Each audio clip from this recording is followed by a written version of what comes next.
అందరికీ నమస్కారం. సో మీ అందరి మాటలు వింటుంటే మాకు కూడా చాలా బాధ కలుగుతూ ఉంది.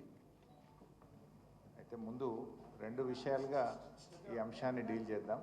ఒకటి, డెఫినెట్గా మేము మీ దగ్గరికి కూడా వస్తాం, శాసనసభ్యుల బృందం మీ కాలనీకి వస్తాం, చూసి మీ అందరికీ కూడా ధైర్యాన్ని చెప్తాం. రెండవది, బీఆర్ఎస్ పార్టీ తరఫున లీగల్గా కూడా వి విల్ సపోర్ట్ యూ. మా లీగల్ సెల్ అడ్వకేట్ లలిత గారు ఇక్కడ ఉన్నారు, వారి నంబర్ కూడా మీకు ఇస్తారు. Please note down her number. A team of advocates, Kalyan కూడా వచ్చిన రైట్, కళ్యాణ్ గారు కూడా ఉన్నారు, మా అడ్వకేట్ కళ్యాణ్ గారు కూడా వచ్చారు. A team of advocates will support you. ఎందుకంటే ఆయన తమ్ముడికేమో నోటీస్ ఇచ్చి కోర్టుకు వెళ్ళి స్టే తెచ్చుకోవడానికి 45 రోజులు టైం ఇచ్చారు.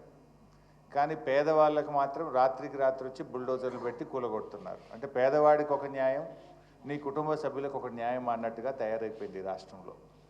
అందువల్ల మా లీగల్ సెల్ అడ్వకేట్స్ కూడా, ఎందుకంటే మీరందరూ మాట్లాడుతుంటే మేము విన్నాం, మీకు రిజిస్ట్రేషన్ ఆఫీస్లో ల్యాండ్ రిజిస్టర్ అయ్యి కొనుక్కున్నారు, కష్టార్జితం డబ్బులతో కొనుక్కున్నారు. మున్సిపాలిటీకి వెళ్ళి అప్లై చేస్తే ఫీజు తీసుకొని మున్సిపల్ పర్మిషన్ ఇచ్చారు.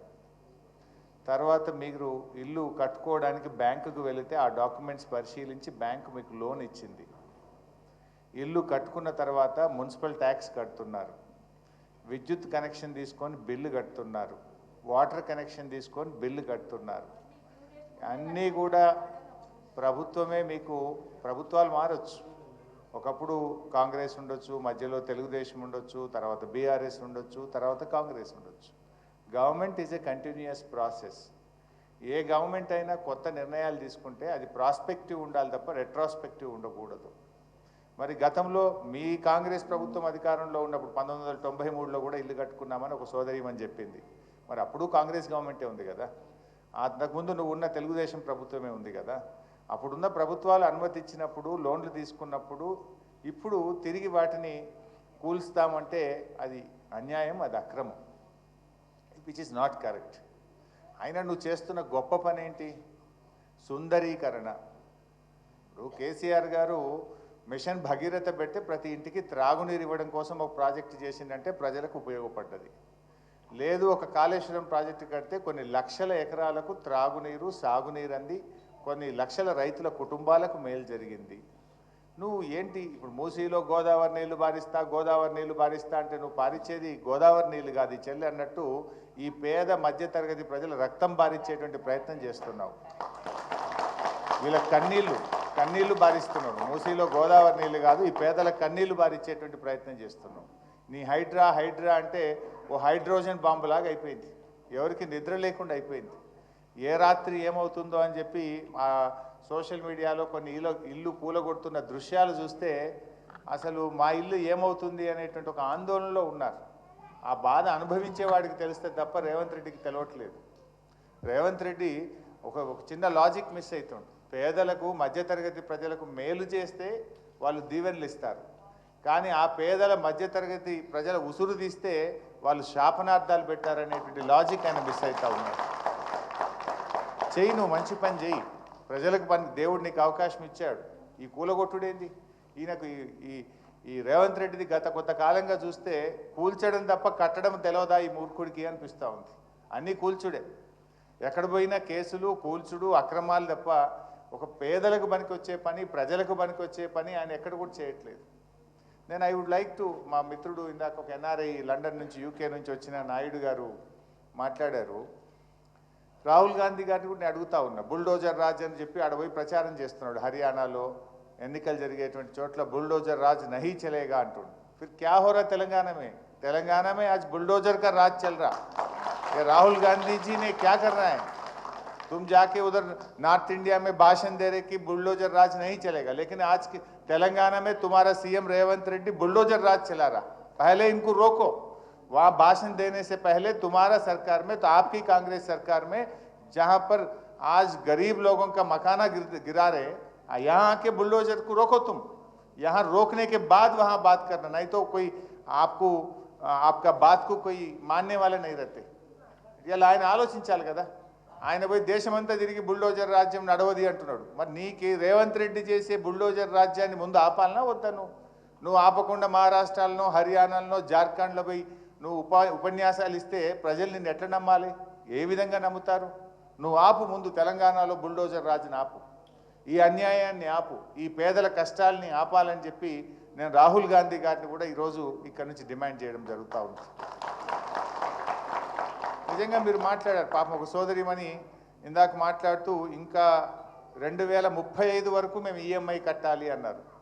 నువ్వు ఇల్లు కూలగొడితే ఆ ఈఎంఐ ఎక్కడ కట్టాలి? కొత్త ఇల్లు కిరాయికి తీసుకొని ఎక్కడ బతకాలి? ఆ కుటుంబం ఏమవుతుంది? ఇల్లు అనేది ఇల్లు కట్టి చూడు, పెళ్లి చేసి చూడు అనే ఒక సామెత ఉన్నది. జీవితంలో ఒకేసారి ఇల్లు కడతారు, ఒకేసారి పెళ్లి చేసుకుంటారు. ఎంత ఉన్నవాడికైనా కలిగిన వాడికైనా ఇల్లు కడితే అప్పులు అవుతాయి, పెళ్లి చేస్తే అప్పులు అవుతాయి. అలా ఎన్నో అప్పులు తెచ్చి రూపాయి జమ చేసి చెమటోడ్చి కష్టపడి ఎంతోమంది ఇల్లు కట్టుకుంటే నువ్వు రాత్రి కూలగొట్టి ఆ కుటుంబాలు ఏమవుతాయి? పాపం ఇందాక ఒక సోదరిమణి అనితాబాయి మిలిటరీ అంటే మాకు తెలుసు, పాపం వాళ్ళు ఎక్కడో దేశ సరిహద్దుల్లో పనిచేసి వాళ్ళకు వచ్చే జీతం తప్ప ₹1 రాదు. ఒక పూట తినక రూపాయి దాచిపెట్టుకొని హైదరాబాద్ పేరు బాగుంది, హైదరాబాద్ ఇమేజ్ బాగుంది, హైదరాబాద్కు పోయి సెటిల్ అయితే మా పిల్లలు బాగుపడతారు, నా పిల్లలు బాగా చదువుకుంటారని కేసీఆర్ గారు గతంలో ప్రభుత్వాలు హైదరాబాద్ ఇమేజ్ పెంచితే ఆ ఇమేజ్ మీద వాళ్ళు ఎక్కడెక్కడోళ్ళు వచ్చి హైదరాబాద్లో సెటిల్ అయితే ఎందుకు వచ్చాంరా ఈ హైదరాబాద్కు అని ఆమె ఏడ్చే పరిస్థితి తెచ్చింది రేవంత్ రెడ్డి ప్రభుత్వం యొక్క తుగ్లక్ నిర్ణయాల వల్ల. ఈయన పిచ్చి పనుల వల్ల ఎందుకు వచ్చాంరా హైదరాబాద్ కని విధంగా ఇవాళ ఈయన వ్యవహరిస్తే హైదరాబాద్ ఇమేజ్ దెబ్బతింటుంది, హైదరాబాద్ ప్రతిష్ట మసకబారే విధంగా ఈయన ఈరోజు పనిచేస్తున్నటువంటి పరిస్థితి ఉంది. పాపం ఆవిడ ఎల్ఐసి లోన్ తీసుకున్నామని నేనే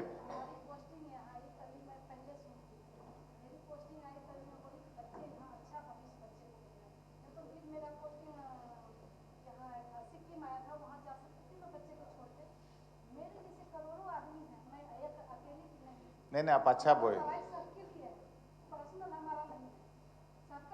आप सबके लिए पूछ रहे, आपके लिए नहीं, समझ गए? आप मिलिट्री के हैं ना, पूरा देश के लिए सोचते जैसा आप भी सबके लिए सोच रहे. సో పాపం ఎంత నిజాయితీగా మాట్లాడుతుందంటే నా ఒక్కదాని సమస్య కాదు, ఇక్కడ ఉండే అందరి గురించి మాట్లాడుతున్నాను అంటుంది. అది వారిలో ఉండేటువంటి జాతీయ ఐక్యత ఎంతో గొప్పగా ఈరోజు ఆవిడ మాట్లాడుతూ ఉంది. బట్ ఈరోజు చాలామంది పాపం 2035 వరకు ఈఎంఐ ఉంది, వారు ఎల్ఐసిలో లోన్ తీసుకున్నారు, ఇంకా కొంతమంది అన్ని డ్యూ డిలిజెన్స్ చేసి మాకు లోన్ ఇచ్చారు. ఇంకా ఒక సోదరిమని మాట్లాడుతూ ఎంక్రోచర్స్ అనే ముద్ర మాకు వేస్తే అసలు మేమేదో దొంగల్లాగా మమ్మల్ని చిత్రీకరించి మేమేదో తప్పు చేసిన వాళ్ళలాగా అసలు మమ్మల్ని ఎట్లా చిత్రీకరిస్తారు? రేపేదైనా ఆపదపడి ఇల్లు అమ్ముకుందామంటే కూడా వీళ్ళు ఎంక్రోచర్స్ అని సమాజంలో రేపు మీ పిల్లలకు భవిష్యత్తు విషయంలో కానీ మీ కుటుంబానికి ఒక ప్రతిష్ట, ఒక మరకను అంటించే ప్రయత్నం చేస్తున్నాడు రేవంత్ రెడ్డి. మేము చేసిన తప్పేంది? ఎవరో ప్లాట్ అమ్మితే కొన్నాము, గవర్నమెంట్కి అప్లై చేసి ఫీజు కట్టి పర్మిషన్ తీసుకున్నాము, ఇల్లు లోన్ తెచ్చి కట్టుకున్నాము, ఎలక్ట్రిసిటీ కనెక్షన్ వాటర్ కనెక్షన్ తీసుకొని నెల కడుతున్నాము, సంవత్సరానికి ప్రాపర్టీ ట్యాక్స్ కడుతున్నాము. మమ్మల్ని ఎంక్రోచర్స్ అనేటువంటి ఒక ముద్ర వేసి మా కుటుంబాలకు ఒక మరకను అంటిస్తున్నారు, ఒక బాధను కలిగించి సమాజంలో మేమేదో దొంగల్లాగా మేమేదో తప్పు చేసిన వాళ్ళలాగా మమ్మల్ని ఈ ప్రభుత్వం మా మీద ముద్ర వేయడం మంచిది కాదు అని ఒక సోదరిమని మాట్లాడుతూ కూడా చెప్పడం జరిగింది. ఇవన్నీ నిజంగా చాలా బాధాకరం. అంటే ఒక ఇమ్మెచ్యూర్ డెసిషన్ ముఖ్యమంత్రిగా ఆయన అనాలోచితంగా చేసేటువంటిది. ఇప్పుడు ముందేమో నాలాలో ఉన్న వాళ్ళని కూలగొడతాం, తర్వాత బఫర్ వాళ్ళ దగ్గరికి వస్తాం అంటే ఒక తలా తోకలేని విధంగా చేస్తూ ఉన్నాడు. నిజంగా నువ్వు డెవలప్ చేయదలుచుకుంటే చెయ్యి, కానీ ఈ పేదలు ఉసురు పోసుకొని చేయాల్సిన అవసరం లేదు, బఫర్లోకి పోవాల్సిన అవసరం లేదు, నువ్వు చెరువు వితిన్ దాంట్లో చేసే ప్రయత్నం చేయి. ఐ డిమాండ్ రేవంత్ రెడ్డి, దయచేసి మీరు అఖిలపక్షం పిలవండి, అన్ని రాజకీయ పార్టీలను పిలిచి మాట్లాడిన తర్వాతనే మూసీ మీద ముందుకు పోవాలని చెప్పి నేను రేవంత్ రెడ్డి గారి ప్రభుత్వాన్ని డిమాండ్ చేస్తూ ఉన్నా. రాష్ట్రంలో అందరి ఒపీనియన్స్ తీసుకో, డెవలప్మెంట్ చేయడానికి ఇంకా చాలా ఇష్యూస్ ఉన్నాయి మనకు చేయడానికి. ఇలా కేసీఆర్ గారు ఉంటే హైదరాబాద్లో ఎన్నో ఫ్లైఓవర్స్ కట్టినారు, అండర్ పాస్లు కట్టినారు, ఐటీ తీసుకొచ్చారు, ఇండస్ట్రీ తీసుకొచ్చారు, మంచినీటి సమస్య పరిష్కరించారు, కరెంటు సమస్య పరిష్కరించారు, సీసీ కెమెరాలు పెట్టారు, లా అండ్ ఆర్డర్ బాగా తెచ్చి ప్రజలకు రక్షణ కల్పించారు, ఎస్టీపీలు కట్టి మూసీని శుద్ధి చేసి స్వచ్ఛమైన నీళ్లు మూసీలో వెళ్ళే విధంగా చేశారు. కానీ ప్రజల్ని నొప్పించే ప్రయత్నం చేయొద్దు కదా. అభివృద్ధి అనేటువంటిది పేద ప్రజల కన్నీళ్ళ మీద అభివృద్ధి జరగకూడదు. అభివృద్ధి అనేది ప్రజలకు మేలు చేసే విధంగా ఉండాలి, పేదలకు సహాయం చేసే విధంగా ఉండాలి. కానీ పేదల ఉసురు పోసుకునే విధంగా వాళ్ళు నేను ఒక అమ్మ చనిపోయినట్టుగా పేపర్లు చదివాను. ఏం పేరు? అంజలి. అంజలి కాదు, పెద్దమ్మ ఒక ఆమె. ముగ్గురు బిడ్డల కోసం బుచ్చవ్వ. సో అమ్మ పాప ముగ్గురు బిడ్డలకు ఇల్లు కట్టించిందట, పెళ్ళిళ్ళు చేసింది. ఆ ఇల్లు కూలగొడితే నా బిడ్డల భవిష్యత్తు ఏమవుతుంది, అల్లుళ్ళు ఏమంటారు అనే బాధకు తట్టుకోలేక ఉరేసుకొని చనిపోయింది. ఇది బుచ్చమ్మ ఆత్మహత్య. ఇది రేవంత్ రెడ్డి ప్రభుత్వం చేసిన హత్య. ఇది అనాలోచిత తుగ్లక్ నిర్ణయాల వల్ల ఈ అమ్మ ఆత్మహత్య చేసుకోవాల్సి వచ్చింది. ఇంకొక చెల్లె కూడా గుండెపోటుతో చనిపోయింది. ఇల్లు కూలగొడితే అన్న వాళ్ళ ఇంటికి పోయి అక్కడ ఉండి గుండెపోటుతో ఒక అమ్మాయి చనిపోయినట్టుగా కూడా పేపర్లో చదివాము. ఇందాక ఒక అమ్మ మాట్లాడుతూ కూడా అంటుంది, ఎప్పుడు గుండె అయిపోతుందో, రాత్రి మళ్ళీ తెల్లారుతుందా లేదా, అసలు నిద్ర మేము లేస్తామా లేవమంత భయంతో బతుకుతున్నాం బిడ్డ అంటుంది అమ్మ. ఇదన్నీ కూడా ఒక పిచ్చి నిర్ణయాలు, అనాలోచితమైనటువంటి నిర్ణయాలు ఈ ప్రభుత్వం తీసుకుంటుంది. నిజంగా చెప్పాలంటే హైడ్రా హైడ్రా అంటున్నాడు. ఆయన 6 గ్యారంటీలు అమలు చేస్తా అని చెప్పారు. 100 రోజుల్లో 6 గ్యారంటీలు ఇస్తామని బాండ్ పేపర్ల మీద ఇచ్చారు. అసలు దాని మీద దృష్టి పెట్టాలి కదా ప్రభుత్వం. నువ్వేం చెప్పావు? వృద్ధులకు 2000 పెన్షన్ 4000 చేస్తాను. అది ఎలా అమలు చేస్తావు, ఎంత తొందరగా చేస్తావు ఆలోచించు. మహిళలందరికీ నెలకు 2500 ఇస్తా అని హామీ ఇచ్చావు, అది అమలు చేసే దాని మీద దృష్టి పెట్టును. రైతులకు 7500 వాళ్ళకు రైతు భరోసా ఇస్తా అన్నావు, దాని మీద నువ్వు దృష్టి పెట్టే ప్రయత్నం చేయి. 2 లక్షల ఉద్యోగాలు ఇస్తాం ఒక సంవత్సరంలోగా అన్నావు, ఆ 2 లక్షల ఉద్యోగాలు ఇచ్చే దాని మీద నువ్వు దృష్టి పెట్టు. ప్రజలకు నువ్వు ఎన్నో హామీలు ఇచ్చావు, ఇచ్చిన హామీల మీద దృష్టి వదిలిపెట్టి పేదల ఇండ్లు కూలగొడతా అని హైడ్రా పట్టుకొని బయలుదేరిండు. నువ్వు చేయాల్సిన పని ఏంది? నువ్వు ప్రజలకు ఎన్నో హామీలు ఇచ్చావు. నువ్వు 100 రోజుల్లో చేస్తా అన్నావు, మొదటి రోజే సంతకం పెడతా అన్నావు. అవి మరిపించడానికి పొద్దున్న లేచి టీవీ పెడదామంటే కూలగొట్టుడే కనబడుతుంది. ఇంకేమన్నా కనబడుతుందా? ఇవాళ కొన్ని లక్షల మంది ప్రజలు మలేరియా, డెంగ్యూ, చికెన్ గున్యాతో బాధపడుతున్నారు. అసలు పారిశుద్ధ్యం పడకేసింది రాష్ట్రంలో. చెత్త చెదారం ఎత్తక గ్రామాల్లో, పట్టణాల్లో మురికి కూపాలైపోయి ప్రజలు రోగాల బారిన పడుతుంటే దాని గురించి పట్టించుకునే టైం రేవంత్ రెడ్డికి లేదట. ఇవాళ ప్రజలు ఎంత బాధపడుతున్నారు. అది ఇడిచిపెట్టి కూలగొడతా అని తిరుగుతాడు.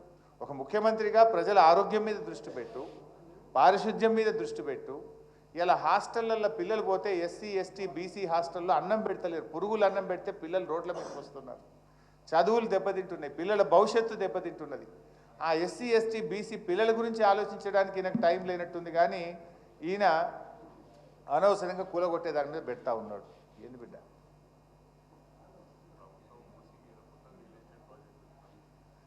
మా తమ్ముడు ఏమంటుండంటే పేదల ఇండ్లు కూలగొడతారట, కానీ ఈ మూసీ మీద పెద్ద పెద్ద రియల్ ఎస్టేట్ భవనాలకు పర్మిషన్లు ఇస్తారట. అంటే ఈ పేదలను కూలగొట్టుడు ఎందుకు, బడా బడా కంపెనీలకు నువ్వు ఇచ్చుడు ఎందుకు? అంటే పేదల ప్రాణాలు తీసి నువ్వు కంపెనీలు కడతావా, నువ్వు రియల్ ఎస్టేట్ వ్యాపారం చేస్తావా? This is all not correct. So డెఫినెట్గా మీకు 3 విషయాలు మేము మీకు హామీ ఇస్తా ఉన్నాం. మా లీగల్ సెల్ ఇప్పుడు నేను మైక్ ఇస్తాను, కళ్యాణ్ గారు ఫోన్ నెంబర్ చెప్తారు, ఇక్కడ ఉంటారు. రౌండ్ ద క్లాక్ 24 గంటలు న్యాయవాదుల బృందం తెలంగాణ భవన్లో ఉంటుంది. మీకు ఎందుకంటే ఒక్కొక్కరిగా మీరు వెళ్ళి కేసులు వేయాలంటే వేయలేరు, మీకు అనుభవం తక్కువ ఉంటుంది. తప్పకుండా న్యాయపరంగా హైకోర్టు నుంచి రక్షణ కల్పించడానికి మా న్యాయవాదుల బృందం మీకు పూర్తిగా సహకరిస్తుంది. ఇక్కడే భవన్లోనే ఉంటారు, మీరు ఎవరైనా రావచ్చు, కలవచ్చు, మీరు పేపర్స్ ఇవ్వండి, మేమే మీ తరఫున న్యాయ పోరాటం చేసి మీకు రక్షణ కవచంగా మేము నిలబడతాం. 2, మా శాసనసభ్యుల బృందం కూడా మీ దగ్గరకు వస్తాం. ఇలా కేటీఆర్ గారికి జ్వరం ఉంది బాగా, బట్ మా ఎమ్మెల్యేస్ టీం కూడా మీ దగ్గరకు వస్తాం. వచ్చి విజిట్ చేసి మీకు భరోసా కల్పించి ప్రభుత్వం మీద ఒత్తిడి పెంచేటువంటి ప్రయత్నం కూడా చేస్తాం. 3వది, ప్రభుత్వం కూడా ఇలాంటి నిర్ణయం కొన్ని వేలు, ఒక ఇల్లు 2 ఇల్లు కాదు, వాళ్ళకు 10-12 వేలని బయలుదేరినారు, కానీ 20-25 వేల ఇండ్లు ఉంటాయి అంటున్నారు.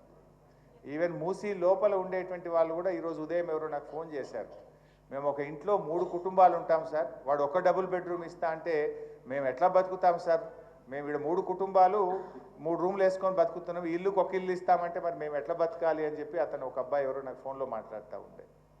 ఇంకోటి ఏంటంటే డబుల్ బెడ్రూమ్ ఎక్కడో నువ్వు ఊరవతలు ఇస్తావు, నీ పిల్లలు ఇక్కడ చదువుతూ ఉంటారు, నీ ఉద్యోగం అక్కడెక్కడో పక్కనే పని చేసుకుంటూ ఉంటారు. అఫ్కోర్స్ మీరేమో మిడిల్ క్లాస్ ఉన్నట్టున్నారు, బట్ పేదవాళ్ళు కొంతమంది ఆ మూసీలో ఉండే వాళ్ళు ఆ దగ్గర ఇళ్లలో పని చేసుకుంటుంటారు, ఆటో నడుపుతుంటారు, రిక్షా దొక్కుతుంటారు, హమాలీ పని చేస్తుంటారు, లేదా అక్కడ ఏదో చిన్న చిన్న షాపుల్లో వెల్డింగ్ షాపుల్లో ఇంకెక్కడో పని చేస్తుంటారు. నువ్వు ఎక్కడో 30 కిలోమీటర్ల దూరంలో డబుల్ బెడ్రూమ్ ఇస్తే అక్కడి నుంచి ఇక్కడికి రావడం ఎలా, బతకడం ఎలా, ఆ పిల్లలు ఎక్కడ చదువుకోవాలి? ఇవన్నీ ఆచరణ సాధ్యం కానటువంటివి, ప్రాక్టికల్గా నాట్ పాసిబుల్. అంటే ఇవన్నీ కూడా బతుకు తెరువును కూడా నడవాలి కదా. నువ్వు ఎక్కడో ఇల్లు తీసి పడేస్తే 30 కిలోమీటర్ల దూరం ఇల్లు ఇస్తా అంటే ఆయన బతికెలా నడవాలి? అక్కడ పని దొరుకుతుందా? అక్కడ ఉపాధి దొరుకుతుందా? అక్కడ కొత్తగా ఉద్యోగం దొరుకుతుందా? ప్రాక్టికల్గా అది ఎలా సాధ్యమవుతుంది? ఇవన్నీ కూడా ప్రభుత్వం ఆలోచించాల్సిన అవసరం ఉంది. బట్ పర్టికులర్లీ మీరందరూ కూడా ముఖ్యంగా అప్పులు తీసుకొని ఇల్లు కట్టుకున్నటువంటి వాళ్ళు, మీ అందరికీ బ్యాంకుల్లో ఈఎంఐలు ఉన్నాయి. ఇప్పుడు బ్యాంక్ వాడు ఏమంటాడు, ఖచ్చితంగా నీ ఇల్లు కూలిపోతే నాకేం సంబంధం, నువ్వు మాత్రం ఈఎంఐ కట్టాల్సిందే అంటాడు బ్యాంక్ వాడు. ఈఎంఐ ఎక్కడ కడతాము? కొత్తగా ఇల్లుకి ఎక్కడ కిరాయికి తీసుకుంటాము? పిల్లల ఫీజులు ఎక్కడ కడతాము? ఈ ఇల్లు ఎట్లా గడుస్తుంది? అసలు మొత్తం కుటుంబం కొలాప్స్ అవుతుంది.